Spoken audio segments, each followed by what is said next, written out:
Hello mga ka-riders! Welcome to our mini vlog for today's video. Meron tayong pupuntahan ngayon sa Eton Centris dahil magja-join tayo or bibisita tayo sa Makina Moto Changge. But before that, dumaan muna tayo dito sa ceramic coating at goat dahil magpapa-ceramic si Bob. Yan, para magpa-fresh. Talagang pinaghahandaan niya ang ating Eastern Visayas ride. So, ang plan ay iiwanan namin dito si Bob para nga habang siniceramic siya is pupunta naman kami doon sa may Eton. So, ayun na nga, dumiretso na nga kami dito sa may Eton Centris para sa ating Moto Changge, no?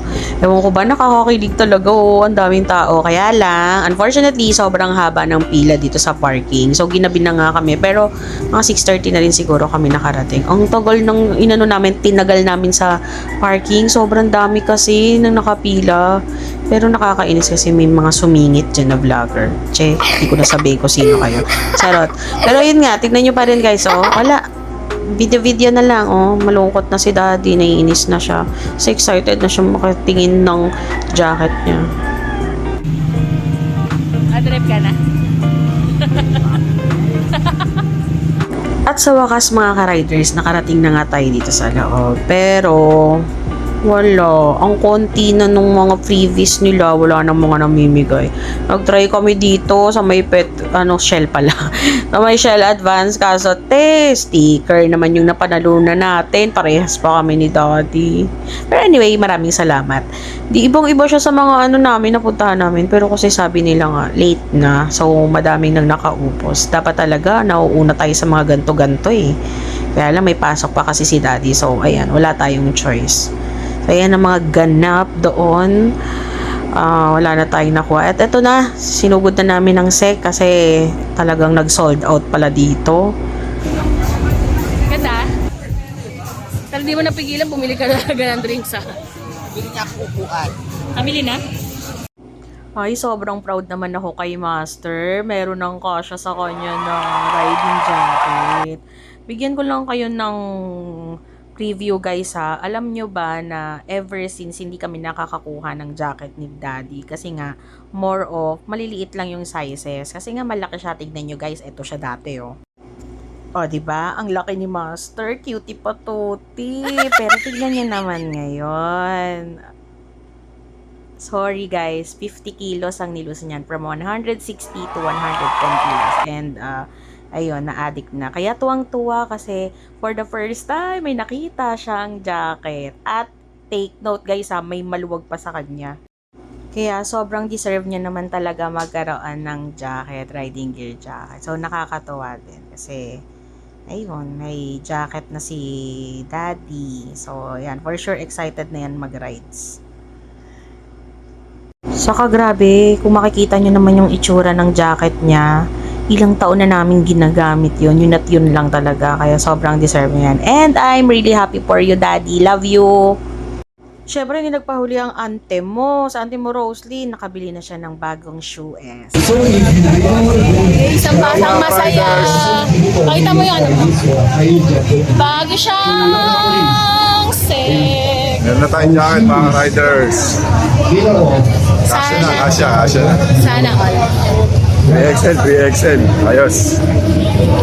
At dahil nga sobrang haba ng magiging rides namin sa Eastern Visayas, si Ante at si Rose din ay ayan, naghahanap ng upuan.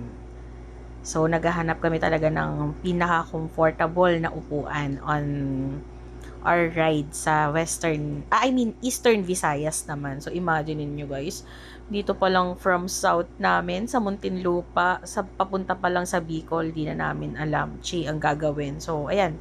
Si Daddy nagtatry din, pero kasi maliit kasi si Blasap, so nahihirapan kami humanap ng babagay sa kanya. So, ayan si Ante again, nagtatry. Bumabalik mo dito. Ay, yung pang mo. Bumabalik. Alalayan mo lang yung ilalim. Okay na yun sa akin. Okay na. Mararamdaman mo. Parang mga kala mo.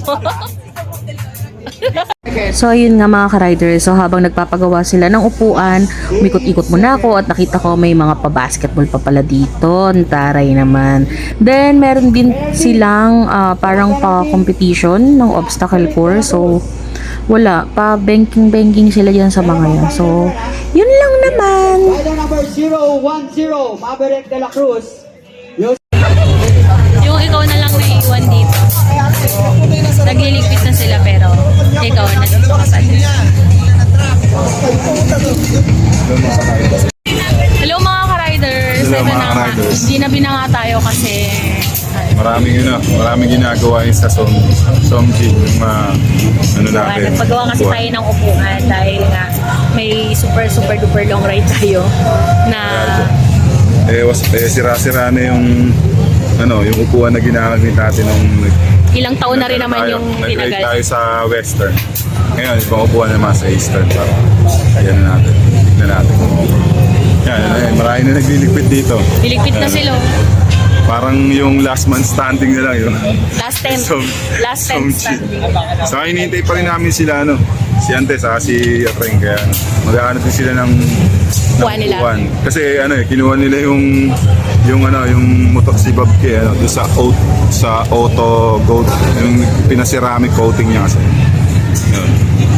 Kaya hinihintay pa namin sila. So, super sulit talaga pumunta sa mga ganitong mga event kasi grabe yung sale nila. Maabot talaga ng 70%. Tapos sa race nyo makikita yung kauna-unang Riding jacket riding niya. jacket natin. Na nagkasya sa kanya. Simula nung nag-rides tayo noong 2019. Nung una-una nag-Bicol tayo. Wala pa tayo nun Bicol saan. Kung makikita nyo sa mga picture, yung mga sinusuot kong jacket, yung mga pang lang. Oo. Yung parang mga hindi pang riding jacket talaga. Ito lang yung first time na magkakaroon tayo ng sarili natin riding jacket. Kaya, Grabe sold out si Sek. Ang dami talagang kasi umaabot ng 70% yung shoes nila. Sayang nga lang wala tayong kasya sa atin I mean wala na palang wala nang stocks kaya So ayun lang. yun lang. Hintay lang namin sila. Tapos hinihintay din namin yung Mga seat kasama natin. Yan. Para mamaya makauwi na kami. Kasi past 11 na. Mga isang oras din ang biyahe natin. Galing pa tayo Muntinlupa. Tama. So para mga riders, update na lang namin kayo doon sa magiging Eastern Visayas ride natin. Bye-bye. Bye! At doon na nga nagtatapos ang ating maikling video. So see you soon mga ka-riders. Bye-bye!